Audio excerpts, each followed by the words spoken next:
खुशामदीद। अगस्त की 22 तारीख, हफ्ते का पहला दिन। आपका मेज़बान इशफ़ाक़ गौहर हस्बे वादा आपके सामने हाजिर खिदमत। प्रोग्राम सलाम जेके लेकर, इस उम्मीद के साथ कि इस प्रोग्राम को आप अपनी मोहब्बतें उसी तरीके से देते रहेंगे जिस तरीके से पिछले कई सालों से लगातार आप देते आ रहे हैं। हमारी कोशिश डेस्क की लगातार ये रहती है कि इस प्रोग्राम के ज़रिए से आपको बाखबर करें, उन खबरों से बाखबर करें जो आज पूरे दिन सुर्खियों में रहना चाहती हैं या हो जाएंगी, या उन बातों से आपको बाखबर करें जो मुल्क के अंदर हो रही है, बैरून मुल्क हो रही है। और आपको पल पल का अपडेट टेलीविज़न चैनल के ज़रिए से तो मिलता ही है। आप हमारे साथ ज्वाइन करते हैं मोहब्बतों के साथ, फेसबुक पर भी, ट्विटर पर भी, इंस्टाग्राम पर भी, कू पर भी और हमारी ऑफिशियल वेबसाइट पर भी। तो ये सारे ज़राया आपके और हमारे बीच के ताल्लुकात को बेहतर, मजबूत, फाल और मुतहरिक बनाने के लिए है। जिस मोहब्बत के साथ आप देखते हैं, मुझे उम्मीद है कि आज का दिन भी आप हमारा साथ देते रहेंगे और पल पल अपना अपडेट और फीडबैक भी देंगे, क्योंकि आज का दिन सियासी उफक पर इंतहाई अहम होगा। जम्मू के अंदर जहां अहम तरीन इजलास होगा, वहीं कश्मीर के अंदर भी अहम तरीन इजलास होगा। दोनों इजलासों की अहमियत और इफादियत आपको समझाने की कोशिश करेंगे। मुल्क की सतह पर कुछ बड़े फैसले लिए गए हैं, उन पर भी गुफ्तगू करेंगे।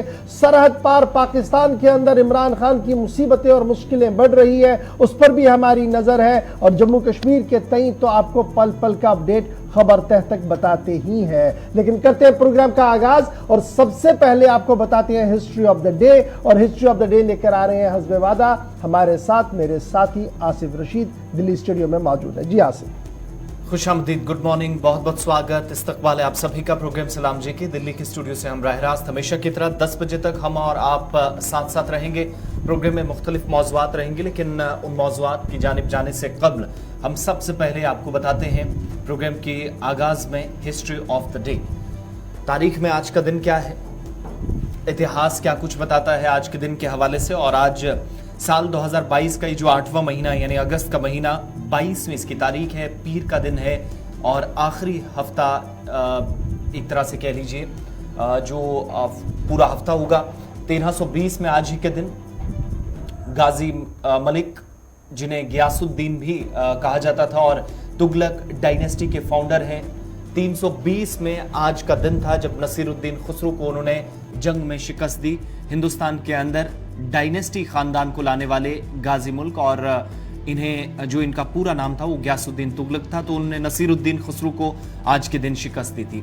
1894 में महात्मा गांधी ने जनूबी अफ्रीका के शहर नटाल में नटाल इंडियन कांग्रेस कायम की। 22 अगस्त का दिन था। 1921 में आज ही का दिन था जब बाबा कौम महात्मा गांधी ने गैर मुल्की कपड़ों की होली जलाई, यानी कपड़ों को जलाया, नाराजगी का इजहार किया। और जंगे आज़ादी की तरफ जब सारे लोग बढ़ रहे थे तो उनमें ये भी बड़ी तहरीक थी जिसका आगाज हुआ था।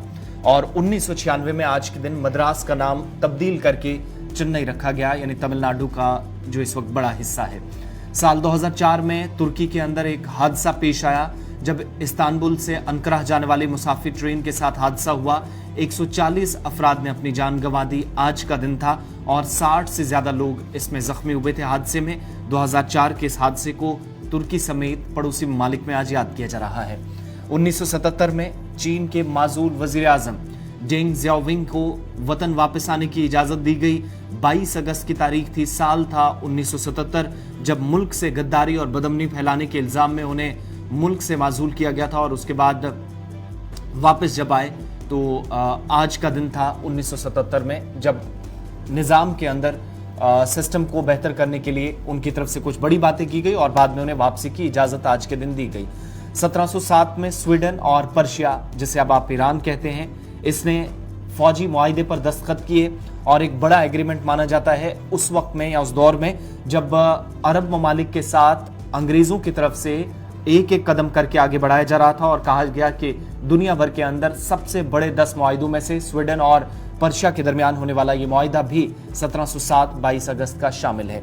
और 1848 में आज के दिन अमेरिका ने न्यू मैक्सिको पर कब्जा किया। 22 अगस्त का दिन, और मैक्सिको के कई ऐसे लोग आज भी हैं जो इस दिन को मनाते हैं जिस दिन अमेरिकी अफवाज ने और सिविल हुकाम ने न्यू मैक्सिको पर कब्जा किया था। अगरचे बाद में यह हिस्सा इसके साथ जरूर जोड़ा गया, लेकिन 1848 में एक नई जंग का आगाज यहां पर हो गया था अमेरिका के कब्जे के साथ।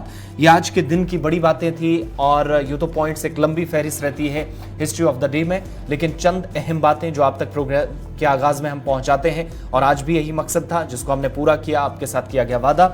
अब प्रोग्राम का बाकायदा आगाज करेंगे और टेलीविजन स्क्रीन पर देखने के अलावा आप हमारे सोशल मीडिया साइट्स पर भी आप हमारे साथ रहिएगा। कमेंट्स के जरिए, सवालात के जरिए प्रोग्राम के साथ जुड़े रहिए और साथ ही साथ www.gulistannews.in जो हमारी ऑफिशियल वेबसाइट है, वहां पर भी आप जा सकते हैं तहरीरी कंटेंट के लिए।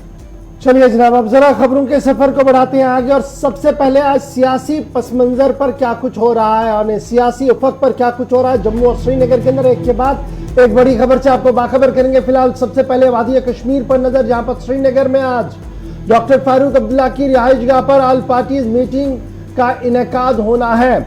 और ये मीटिंग इसलिए बड़ी अहम है क्योंकि आपको याद होगा कि इलेक्शन कमीशन की तरफ से 25 लाख नए वोटरों के इंदराज के बाद जो सियासत ट्विटर से लेकर मैदान तक देखने को मिली थी, जिन प्रेस कॉन्फ्रेंस के जरिए से इलेक्शन कमीशन के प्रेस कॉन्फ्रेंस पर सवाल उठाए गए थे, उसको लेकर ही डॉक्टर फारूक अब्दुल्ला जो सीनियर लीडर हैं और people's alliance for Gupkar declaration के चेयरमैन भी हैं, उन्होंने आज इत्तेहाद से बालातर होते हुए ऑल पार्टीज मीटिंग को तलब किया है। और इस मीटिंग के अंदर जहां नेशनल कॉन्फ्रेंस मौजूद रहेंगी, वहीं पर पीपल्स डेमोक्रेटिक पार्टी के अलावा रीजनल पार्टियों के सरबराहों को भी डॉक्टर फारूक अब्दुल्ला की तरफ से दावत दे दी गई है। रीजनल पार्टियों के साथ साथ कांग्रेस जो मुल्क की सतह पर बड़ी पार्टी भी है, उसे भी इस मीटिंग के अंदर जो है वो तलब किया गया है। 11 बजे पार्टी का इजलास, ऑल पार्टीज मीटिंग का इजलास जो है वो डॉक्टर फारूक अब्दुल्ला की रिहाइशगाह पर किया जाएगा। लेकिन उससे पहले कि ये मीटिंग हो, उससे पहले दो अहम बातें भी सामने आई है, जहां जम्मू कश्मीर अपनी पार्टी के सरबराह सईद अल्ताफ बुखारी ने वजीर आजम का शुक्रिया अदा करते हुए इस बात की वजाहत की कि इलेक्शन कमीशन की तरफ से जो 25 लाख वोटरों के हवाले से बयान दिया गया था, जिस तरीके से उस पर वजाहत आई है वो काबिल तशफ़ी है। और उन्होंने अपनी बात डॉक्टर फारूक अब्दुल्ला के सामने रख दी है, यानी जब शुक्रिया हुआ है तो लगभग जो गिले और शिकवे थे लगभग वो खत्म हुए हैं। इस बीच खबर ये है कि थोड़ी देर के बाद यानी 10 बजे के आसपास पीपल्स कॉन्फ्रेंस के सरबराह सज्जाद गनी लॉन श्रीनगर के अंदर प्रेस कॉन्फ्रेंस से खिताब करेंगे और उस प्रेस कॉन्फ्रेंस के जरिए से वो इलेक्शन कमीशन से लेकर दीगर मामला पर गुफ्तगू कर सकते हैं। इस तरीके के पार्टी जराया हमें बता रहे हैं ना, दो रीजनल फोर्सेस पीपल्स कॉन्फ्रेंस और अपनी पार्टी वो शायद इस मीटिंग में ना जाए क्योंकि वो अपने पत्ते 10 बजे ही खोल देंगे। इस तरीके की बातें आ रही है। कांग्रेस पर ताबड़तोड़ हमला कल उमर अब्दुल्ला ने किया था ईडी के छापामार कार्रवाइयों को लेकर। अब देखना होगा कि कांग्रेस पलटवार करते हुए क्या मीटिंग में आती है या उस बयान को मौजू बनाते हुए, उस बयान को एक बेस बनाते हुए इस मीटिंग से दूर रहेंगी। तो इसलिए आज का इजलास जो श्रीनगर के अंदर होने जा रहा है, इसमें काफी अहमियत है। जेडीयू से लेकर नेशनल कॉन्फ्रेंस से लेकर पीपल्स डेमोक्रेटिक पार्टी, पीडीएफ और दीगर जमातों को इस इजलास के अंदर तलब किया गया है, जो आज 11 बजे डॉक्टर फारूक अब्दुल्ला की रिहाइशगाह पर मुनक्किद होगा। लेकिन उससे पहले मैंने आपको बता दिया कि सज्जाद गनी लॉन की प्रेस कॉन्फ्रेंस श्रीनगर के अंदर होगी, जो अपने पत्ते खोलेंगे कि क्या सज्जाद फारूक अब्दुल्ला की रिहाइशगाह पर जाएंगे या नहीं। जहां तक अपनी पार्टी का सवाल है, वहां पर सईद अल्ताफ बुखारी ने पहले ही वज़ीर आज़म का शुक्रिया भी किया था और कल बटमालू के अंदर उन्होंने कहा था कि जिस तरीके की हवा बनाई जा रही है वो हवा जी सही नहीं है। तो वो सारे बयानात को देखते हुए लगता है कि जम्मू कश्मीर अपनी पार्टी भी इस ऑल पार्टीज मीटिंग का हिस्सा नहीं बनेगी। तो आज बड़ी दो अहम डेवलपमेंट्स, एक सज्जाद लोन की प्रेस कॉन्फ्रेंस 10 बजे मुनक्किद होने जा रही है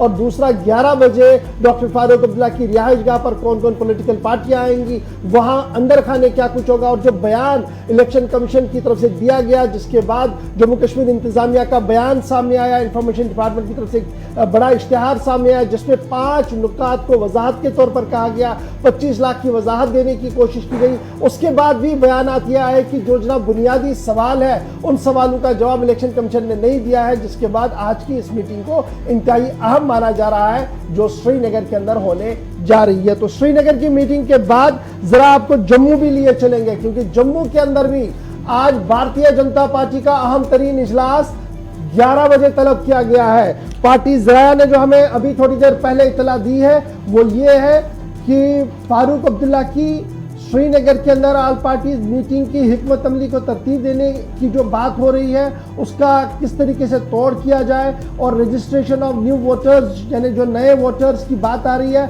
उसको लेकर रविंदर रैना की सरबराही में भारतीय जनता पार्टी का एक अहम तरीन इजलास आज 11 बजे त्रिकुटा नगर हेडक्वार्टर में मुनक्किद होगा, जिसमें स्ट्रेटजी बनाई जाएगी कि ऑल पार्टीज मीटिंग के अंदर जो फैसले वहां लिए जाएंगे उसका तोड़ कैसे किया जाए। यानी अब आप समझ सकते हैं कि सियासत आने वाले चंद घंटों के अंदर किस तरीके से गर्म होगी। जहां श्रीनगर के अंदर बैक टू बैक दो बड़ी बातें होनी है, सज्जाद की प्रेस कॉन्फ्रेंस है पीपल्स कॉन्फ्रेंस की तरफ से, फारूक अब्दुल्ला की ऑल पार्टीज मीटिंग है।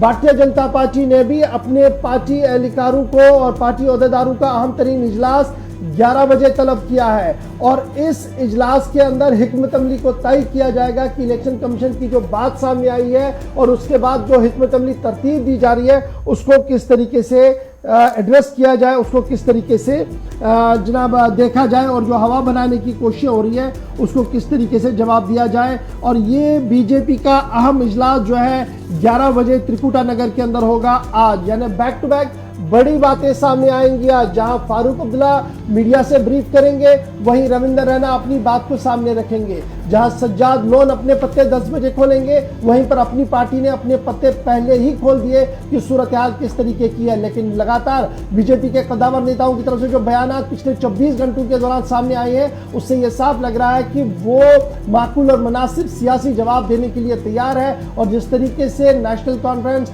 पीपल्स डेमोक्रेटिक पार्टी, कांग्रेस और दीगर जमातों ने इलेक्शन कमीशन के 25 लाख के फिगर को एक बड़ा मुद्दा बनाया है, उसको किस तरीके से पॉलिटिकली एड्रेस किया जाए और क्या जवाब दिया जाए, उस हवाले से एक हिकमत अमली को तरतीब दिया जाएगा बीजेपी की तरफ से, जो पार्टी जराया हमें बता रहे हैं। और हमगीर मुहिम छेड़ी जाएगी, यानी डिस्ट्रिक्ट तहसील लेवल तक किस तरीके से जाया जाए ताकि सही तरीके से सही जो मतन है उस बात का नीचे आए जो सरकार के मंशा में है या जो इलेक्शन कमीशन के मंशा में थी। तो कुल मिलाकर आज का दिन सियासी एतबार से इंतहाई अहम माना जा रहा है।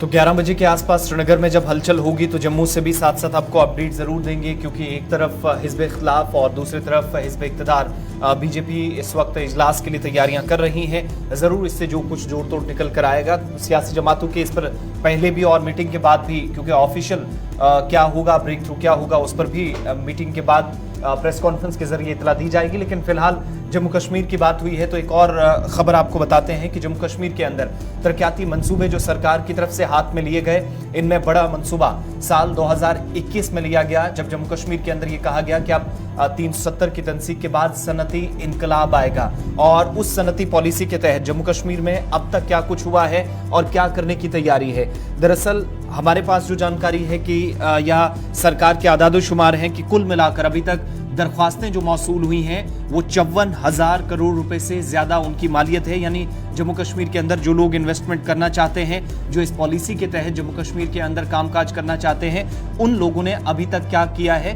कि 54,000 से ज्यादा रुपए की मालियत की जो यूनियन टेरिटरी को दरखास्तें मौसूल हुई थी, उनमें से मंजूरी सरकार की तरफ से 36,000 करोड़ रुपए की जो सनती अराजी है, यानी जहां पर सनतें कायम होनी है, कामकाज मुस्तकबिल में होना है, इस पॉलिसी के तहत जिसको सरकार ने शुरुआत की थी फरवरी 2021 में जब शुरुआत हुई थी, तो उस वक्त जो बड़ा ऐलान किया गया था उसके तहत सरमायाकारी के लिए जो दर्जनों दरख्वास्तें मौसूल हुई हैं, जिन लोगों ने दिलचस्पी जाहिर की है, ओवरऑल 54,000 करोड़ रुपए से ज्यादा के मंसूबे यूनियन टेरिटरी के अंदर बनेंगे जो अभी तक दरख्वास्तें मौसूल हुई हैं। लेकिन इनमें से जमीन कितनों को अलॉट की गई है वो आदादोशुमार बताते हैं कि 36,000 करोड़ रुपए के ऐसे मंसूबे जिनके लिए सरकारी तौर पर तस्दीक की गई है कि उनको जमीन देने का काम भी दिया गया, और इनमें वादी के मुकाबले ज्यादा ऐसे मंसूबे हैं या इस पॉलिसी के तहत जम्मू के अंदर ऐसे लोग हैं जिन्होंने इन्वेस्टमेंट में दिलचस्पी जाहिर की है, और जम्मू सूबे के अंदर ज्यादा जमीनें इन 36,000 करोड़ के मंसूबों के लिए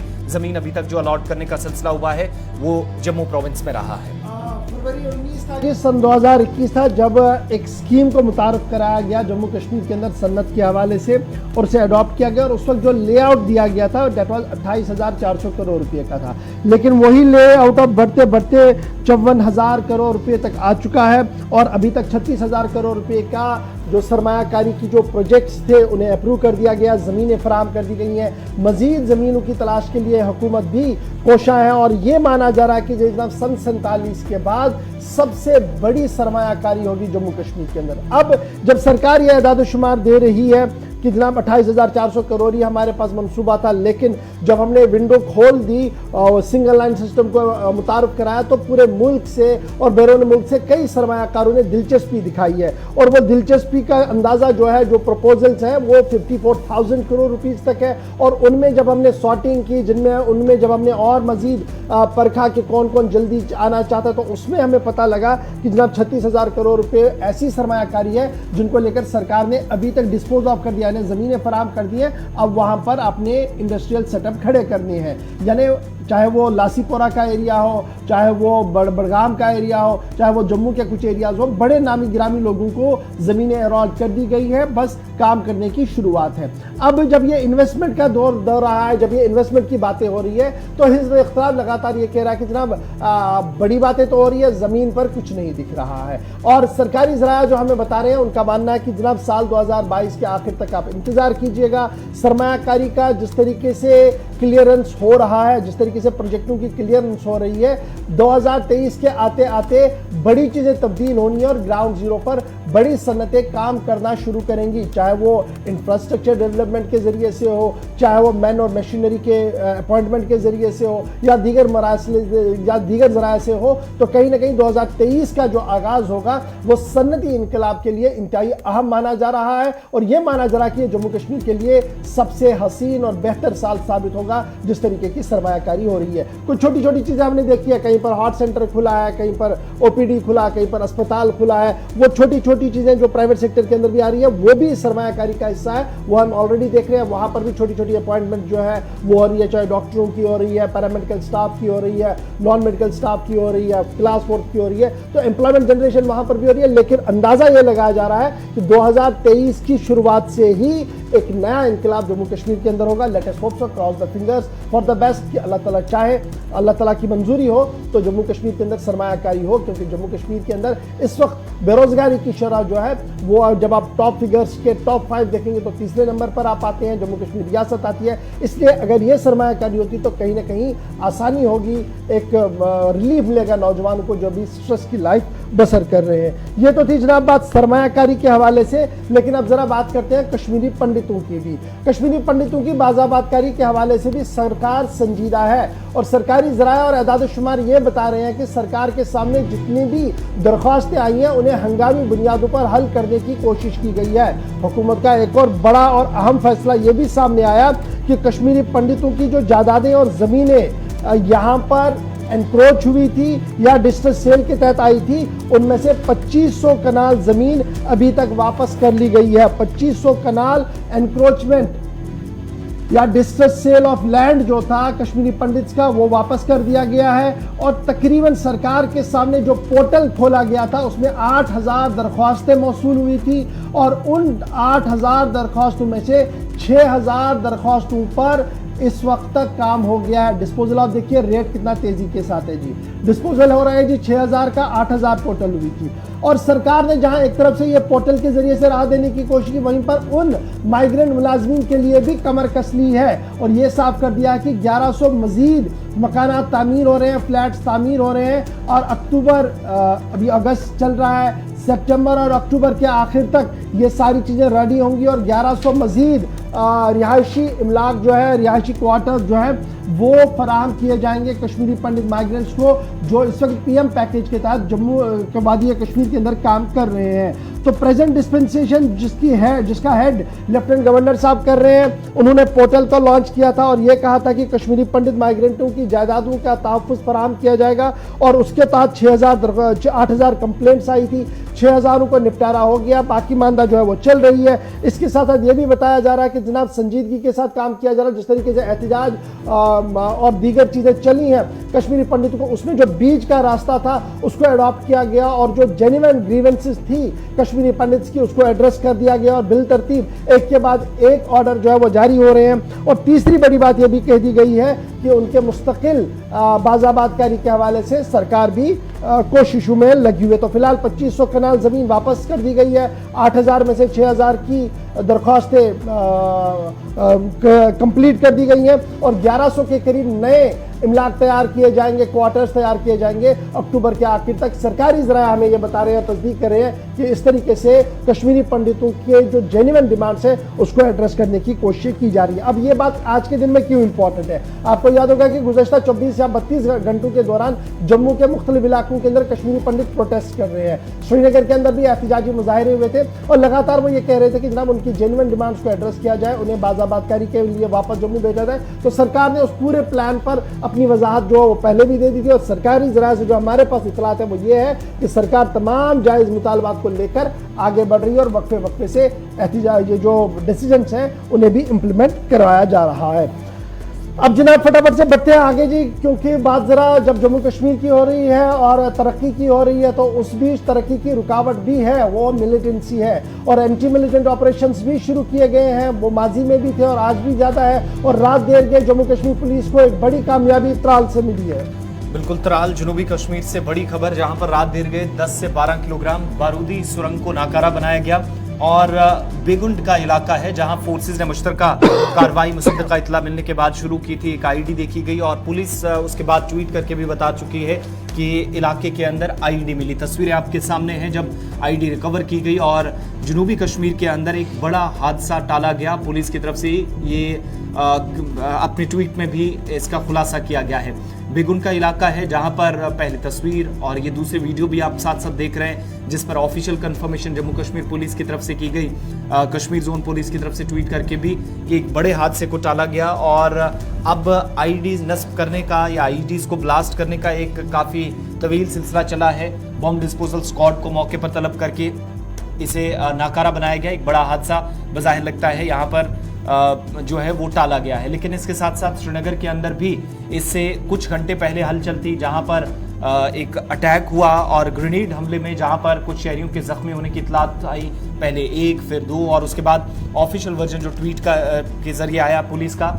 आदिल अहमद भट्ट 26 साल इसकी उम्र है, ये जख्मी हुआ। उमर रशीद मीर दूसरा शहरी था जो इस धमाके में जख्मी हुआ। तीसरा शहरी नसीर अहमद बाबा था जो जख्मी हुआ। ये तमाम के तमाम लोग पंथा चौक श्रीनगर के रहने वाले हैं और मोहम्मद ताहिर छत्ताबल और शगुफ्ता पुलवामा की रहने वाली हैं। यानी कुल मिलाकर ये 5 शहरी हो जाते हैं जो जख्मी हुए। इसमें जो इनिशियल रिपोर्ट्स थी कि एक शहरी मामूली तौर पर पुरअसरार धमाके में जख्मी हुआ, लेकिन बाद में कंफर्म किया गया कि इन सभी लोगों की हालत मुस्तहकम है और ये ग्रेनेड ब्लास्ट था जिसमें 5 लोग जख्मी हुए जिनमें एक खातून भी थी। अच्छा, ये ग्रेनेड हमला जी पहले जरा क्लियर कर दे, निशात में हुआ था, रात देर गए हुआ था और तफसीलात जो आई हैं वो सुबह सुबह आई हैं कि 5 लोगों के ज़ख्मी होने की खबर है और रात देर गई की ये तस्वीर भी है जहां पर आईडी त्राल से बरामद कर दी गई है। और पुलिस ने कल ही इस बात की भी हमें तस्दीक कर दी थी कि 2 हाइब्रिड मिलिटेंट्स जो बड़गाम से ताल्लुक़ रखते हैं, गोपालपुरा इलाके से, उनकी गिरफ्तारी भी हुई और कश्मीरी पंडितों पर हुए हमलों में उनको मुलविस पाया गया था। तो कुल मिलाकर ये पुलिस की कार्रवाई थी जो हमने आपके सामने रखने की कोशिश की है। जहाँ एक तरफ से श्रीनगर की सूरत हाल है, वहीं पर ज़रा सरहद की भी बात आपको बताते हैं, क्योंकि सरहदों पर चौकसी बढ़ाई गई है और उसी चौकसी का नतीजा कि एक और दरअंदाज कल गिरफ्तार हुआ और उस पर यह भी इल्जाम सामने आया, ये बात भी सामने आई कि दरअंदाजी पहली बार नहीं अब तक कई बार कर चुका है। ये कार्रवाई नौशहरा सेक्टर में हुई है, लाइन ऑफ कंट्रोल पर, जहां पर फौज की तरफ से चूंकि मामूल के मुताबिक गश्त चलता है और ये पहली बार देखा गया है कि एक शख्स जो कि बिना हथियार के इस तरफ आने की कोशिश कर रहा था, लेकिन बाद में जो खुलासे हुए उसने सिक्योरिटी एजेंसियों के, खुफिया एजेंसियों के भी होश उड़ा दिए हैं। ये कार्रवाई दरअसल हुई है LOC नौशहरा के पास, जहां लाइन ऑफ कंट्रोल यानी भारत और पाकिस्तान के दरमियान जो हद मुतारका है, जिसे नियंत्रण रेखा भी आप कहते हैं, नौशहरा सेक्टर में दरअंदाजी की कोशिश को तो नाकाम बनाया गया, लेकिन एक शख्स को पकड़ा भी गया और वो शख्स जख्मी है और तस्वीर भी साथ साथ आप देख रहे हैं उसकी। दरअंदाज झंगड़ के इलाके में बताया जाता है कि दाखिल होने की कोशिश कर रहा था और पहले वार्निंग फायर किए गए, नहीं रुका और उसके बाद आगे जब आया तो जवाब में जो है वो उसके बाद फिर से गोली इसके पैरों में मारी गई और जख्मी हालत में फिर इसे राजौरी के मिलिट्री अस्पताल में दाखिल किया गया है, जहां पर ये अभी जेर इलाज है। लेकिन सर्च ऑपरेशन अभी थमा नहीं है। इस शख्स के बारे में ये भी बताया जाता है कि ये पहले भी एक मरतबा न सिर्फ लाइन ऑफ कंट्रोल अबूर कर चुका है, बल्कि यहाँ पर तकरीबन जो जराए से जानकारी है कि 2 सालों तक जेल के अंदर भी रहा, फिदाइन हमलों का माहिर है। जम्मू कश्मीर के अंदर इससे पहले भी बड़ी मिलिटेंसी की कार्रवाइयों में इसका नाम रहा है और उसके बाद वापस चला गया। अब जब आया तो इसकी फिर से शनाख्त पर पता चला कि वही शख्स है जो पहले भी इस तरह की सरगर्मियां अंजाम दे चुका है और तबारक हुसैन के बतौर इसकी शनाख्त हुई है। तस्वीर आपके सामने है। सीधा राजौरी चलते हैं, हमारे साथ जमशीद मलिक गुलिस्तान न्यूज नुमाइंदा है। जमशीद, क्या कुछ मजीद तफसीलात जुड़ पाई हैं सुबह होते होते, क्योंकि रात तक कुछ क्लैरिफिकेशन नहीं आ पा रही थी। जिस शख्स को पकड़ा गया है और खबर यह भी है कि बिना हथियार के दाखिल हो रहा था, मंसूबे क्या कुछ थे, कुछ अभी तक इसमें मजीद खुलासा हुआ है? आसिम, बिल्कुल इस शख्स के बारे में कई इंकशाफ दोबारा देखने को मिल रहे हैं। जिस तरह ये कहा जा रहा है कि 2016 में भी ये शख्स लाइन ऑफ कंट्रोल अबूर करके हिंदुस्तान में दाखिल हुआ था, जहां तकरीबन 2 साल के करीब इसको सजा भी, उस वक्त इसका भाई भी साथ था, सजा भी काट कर ये वापस गया है। उसके बाद इसके साथ एक ग्रुप देखा गया था जिसके बाद इन पे फायरिंग की। कल की अगर बात करें, कल दोबारा ये कहा जा रहा है कि यह शख्स सरहद अबूर करके अंदर दाखिल हुआ, उसके बाद इसको रुकने की आवाज दी गई मगर इसने भागने की कोशिश की। उसके बाद सेना की तरफ से इस पे 3 से 4 राउंड फायर किए गए हैं, जिसमें इसकी टांगों और बाजू पे गोलियां लगी। उसके बाद इसको सेना के हॉस्पिटल लाया गया। उसके बाद बड़े इंकशाफ जो सामने आ रहे हैं इसको लेके, तबरेक को लेके, कि ये इससे पहले भी हिंदुस्तान में आ चुका है और उसके बाद इसने LET के तरबीती कैंप में 6 हफ्ते की तकरीबन गाइड की ट्रेनिंग की है। उसके बाद इसने 2 साल यहाँ पे सजा भी काटी है जेल के अंदर। उसके बाद इसके बारे में कहा जा रहा है कि 25 मई 2016 को तबरेक और इसका 15 साल भाई जो हारून था वो भी इसी लाइन इलाके से लाइन ऑफ कंट्रोल अबूर करके दाखिल हुए थे, जिसके बाद इनको सजा के बाद वापस इनके हवाई गांव भेज दिया था। मगर जिस तरह इसको आज पकड़ के जो इसके खिलाफ खुलासे हो रहे हैं, इसमें बड़ी चीज नई सामने आ रही है। इंसाफ ये भी हो रहा है कि ये सुसाइड बम्बर था, ये फिदाइन हमला करने की साजिश के लिए पहुंचा था, क्योंकि जिस तरह ये सामने बात रखी गई कि इसके जिस्म के तमाम बाल, जो जिस्म के अंदर बाल थे वो काट दिए गए थे, जिसका मकसद ये है कि वो लोग इस्तेमाल करते हैं जो फिदाइन हमलावर होते हैं। इसके बाद जिस तरह इसके बारे में ये कहा जा रहा है कि इसने 6 हफ्ते की पाकिस्तान में LET के तरबीती कैंप में एक गाइड की ट्रेनिंग भी की है। उसके बाद 26 माह की सजा इसने जब हिंदुस्तान में भी काटी है, इससे पहले भी। मगर जिस तरह इसके खिलाफ लगातार इंकशाफ हो रहे हैं, बड़े बड़े खुलासे सामने आ रहे हैं कि ये इससे पहले भी लाइन ऑफ कंट्रोल के इलाकों में देखा गया, या कई बार कोई ग्रुप होते थे उनकी शनाख्त के लिए भी या गाइड का काम करने के लिए भी तबरेक ने हमेशा काम किया। और इससे पहले जो तबरेक के बारे में कहा जा रहा है कि जब ये पहली बार शामिल हुआ तब 3 लोगों को देखा गया था, जिनके बाद उनको रुकने की आवाज दी गई थी, जिनमें से एक भाग निकला था और 2 को गिरफ्तार कर लिया था, जिसमें तबरेक और इसका दूसरा भाई हारून। बहुत शुक्रिया जी हमारे साथ ज्वाइन करने के लिए, अपडेट करने के लिए। फिलहाल वक्त हो गया जी छोटे से ब्रेक का। ब्रेक के उस पर आएंगे तो आपको बताएंगे कि किस तरीके से जम्मू कश्मीर इंतजामिया का एक फैसला सामने आया जिसमें कुछ कैदियों की रिहाई हो रही है। उसके बाद एक बड़ी बात हम आपके साथ करने जा रहे हैं, वो ये है कि सरकार का दावा है कि झील को साफ पाक बनाया जा रहा है। सरकारी दावों पर गुफ्तगू करेंगे और फिर आपको ये भी बताएंगे कि जनाब अब फॉरेन स्टूडेंट्स को भारत के अंदर यूनिवर्सिटीज़ के अंदर कितनी प्रायोरिटी दी जाएगी और UGC इस सिलसिले में क्या कुछ करने जा रहा है, इस पर एक बड़ी बात होगी। रिपोर्टर्स हमारे साथ ज्वाइन करेंगे। मुझे उम्मीद है कि छोटे से ब्रेक के बाद आप भी हमारा साथ देंगे, क्योंकि मामला यहीं पर नहीं रुकेगा, बल्कि आपको वक्फ और पीर साहिबान के बीच जो इस वक्त लड़ाई चल रही है उससे भी बाखबर जरूर करेंगे। छोटा सा ब्रेक।